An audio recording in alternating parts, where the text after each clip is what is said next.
ایک ایسی مخلوق جسے دیکھ کر فرشتے بھی ڈر گئے اور شیطان جل اٹھا۔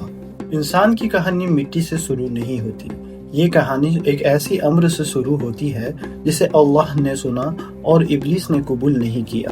ویلکم ٹو مائی سیریز قصص الانبیاء۔ جب اللہ نے فرمایا میں زمین پر اپنا خلیفہ پیدا کرنے والا ہوں تو فرشتوں نے پوچھا ایسے لوگ جو وہ خون بہائے؟ لیکن اللہ نے جواب دیا میں وہ جانتا ہوں جو تم نہیں جانتے، یعنی انسان کے اندر ایسا وہ راز تھا جو فرشتے بھی نہ سمجھ سکے۔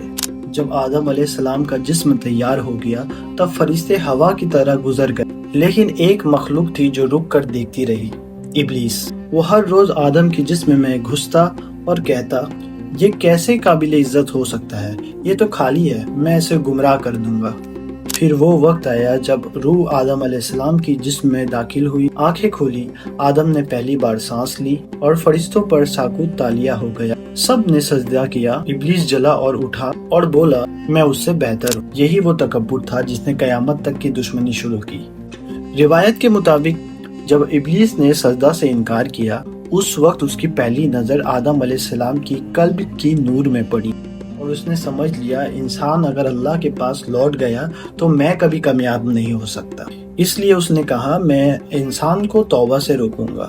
پھر وہ غلطی ہوئی اور آدم علیہ السلام نے دنیا میں سب سے پہلی بار دعا مانگی، ربنا ظلمنا انفسنا، یعنی اے رب ہم نے غلطی کی، ہمیں معاف کر دی، اور اللہ نے ترنت قبول کر لی۔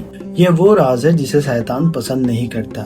توبہ انسان کی سب سے بڑی قوت ہے، مگر سوال یہ ہے آدم علیہ السلام دنیا میں اتارے جانے کے بعد شیطان کا پہلا حملہ کیسے روکا اور پہلا عبادت کا مرکز کس جگہ بنایا؟ یہ راز اگلے ایپیسوڈ میں۔ شیطان کا پہلا وار فالو کرو، کہانی ابھی شروع ہوئی ہے۔ السلام علیکم۔